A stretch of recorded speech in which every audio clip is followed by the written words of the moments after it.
So hindi lang sila sa dagat nangaharang 'no, mga tol 'no, pati sa air. Kasi nga talagang masyado silang dominante, 'di ba? Lahat na lang talaga gustong kanila, eh.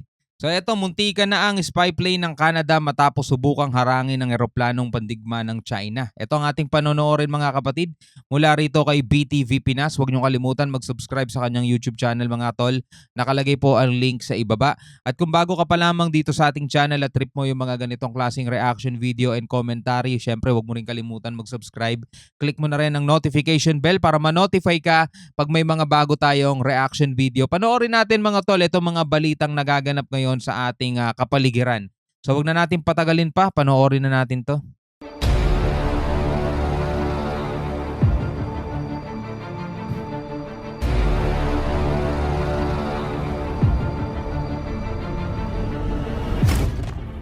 Eksklusibong balita, dangerous maneuver ng Chinese fighter jet sa eroplano ng Canada. Hindi lang pala ito ang unang beses na ginawa ng China.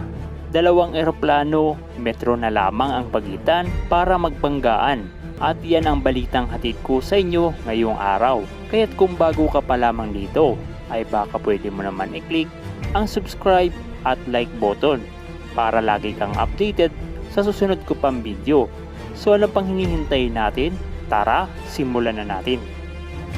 Inakusahan ng Defense Ministry ng Canada ang fighter jet ng China na nagsagawa ng isang mapanganib at walang ingat na pagharang ng isang eroplanong militar ng Canada. Ayaw ba ng China na marami silang tropa? Ayaw ba nila na marami silang kaibigan? Ang gusto ba nila lahat na lang inaano nila, no? Hinahamon nila lagi, inaaway nila, di ba? Lagi na lang ganun no? Sa ibabaw ng internasyonal na karagatan. Nagsalita ang Defense Minister matapos sabihin ng Global News ng Canada na ang isang Chinese jet ay lumapit sa distansyang 5 metro sa isang Canadian surveillance plane na nakikibahagi sa isang operasyon ng United Nations upang ipatupad ang mga parusa laban sa North Korea. Naganap ang insidente sa internasyonal na katubigan, malayo pa sa baybayin ng China. O biruin nyo international na karagatan yan mga tol. Meaning walang mga isla o walang mga kalupaan sa ilalim. Meron dyan tinatawag na free flight di ba? Pwedeng lumipad dyan mga tol dahil wala namang bansang nakakasakop dyan. Pero kahit na doon, gusto talagang angkinin pa rin. Di ba? Pati yung himpapawid gusto nilang angkinin mga tol. Dahil hindi naman talaga marapat na gawain yung ginagawa nila kasi pwedeng pagmulan yun ng hindi magandang resulta. 'Di ba? Yung ginagawa nila, wala talaga silang ibang pwedeng sisihin kundi sarili ng nila pag napasama sila sa ginagawa nila. Sabi ng Global News na may sakay na crew ang naturang eroplano nang ito'y biglang dikitan ng isang fighter jet ng China. At ang ganitong senaryo ay lubhang napakapanganib. Sinabi naman ng Defense Minister ng Canada na habang ang Chinese Air Force ay regular na nakikipag-ugnayan sa mga eroplano sa mga misyon ng United Nations, ang insidente nito lamang Lunes ay naglagay sa Canadian aircraft sa isang malaking panganib na labis na ipinag-aalala ng Canadian Defense Minister dahil ito sa hindi profesional na paraan na ginagawa ng China. Ito ay napakadelikado at napakawalang ingat nila, sabi ng Canadian Defense Minister. At ang pag-uugali na ganyan ay kahit kailan ay hindi katanggap-tanggap. Bang talaga ugali? At ang ugali? insidenteng yan ay gustong iparating ng Canadian Defense sa People's Republic of China sa pinakaangkop na paraan. Ang embahada naman ng China sa Ottawa ay hindi tumugon sa isang kahilingan para magkomento ukol sa ginawang pangaharang ng Chinese fighter jet. Ang isyu ng pangaharang mga loko rin yung mga piloto nila, no? Rang ng Chinese fighter jet sa eroplano ng Canada ay hindi lamang ngayon nangyari. Ayon sa report ay noong June 2022 ay inakusahan ng militar ng Canada ang mga eroplanong pandigma ng China na nanggugulo sa patrol aircraft nito habang sinusubaybayan nila ang bansang North Korea kaugnay sa parusa dahil sa aktibo nitong pagpapalipad ng mga missile.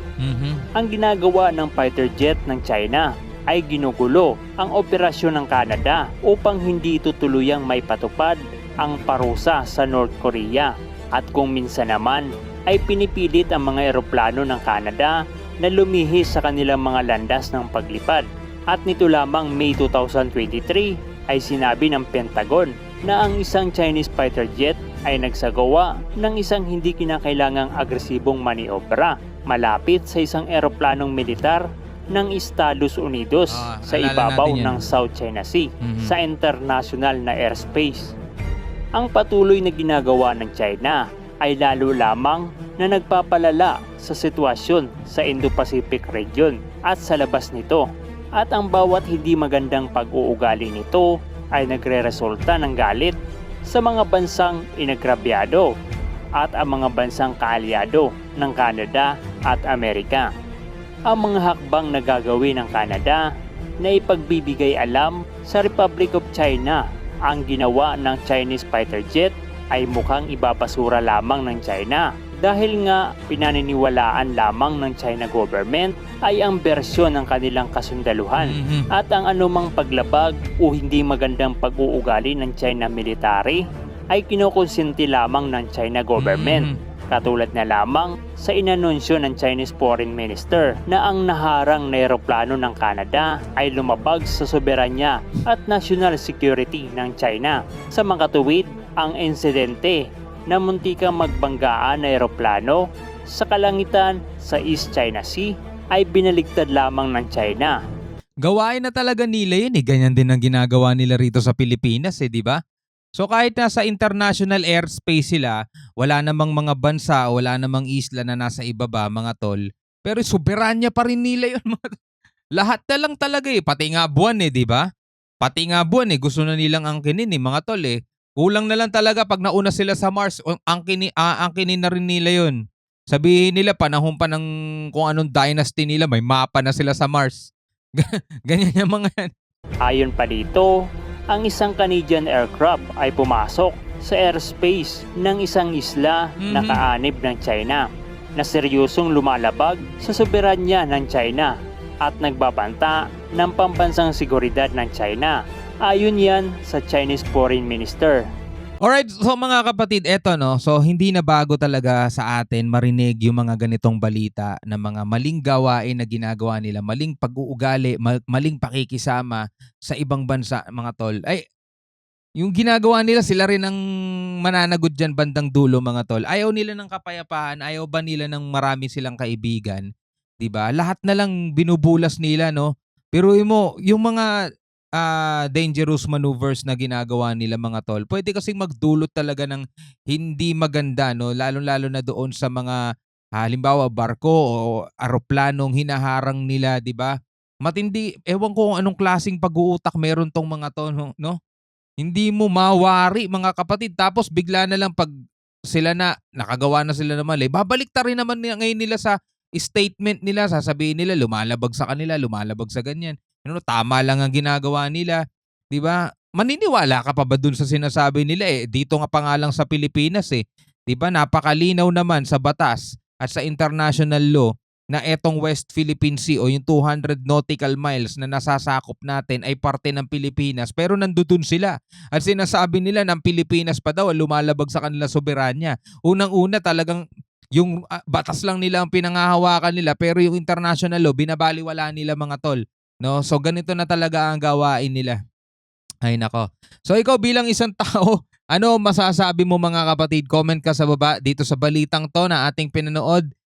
Comment ka na lang sa baba at pag-usapan natin yan sa comment section. Sa tingin mo, ano ang kanilang kinakaharap, no? So hanggang sa muli, mga kapatid. Ako nga pala si Shobal D. Peace out.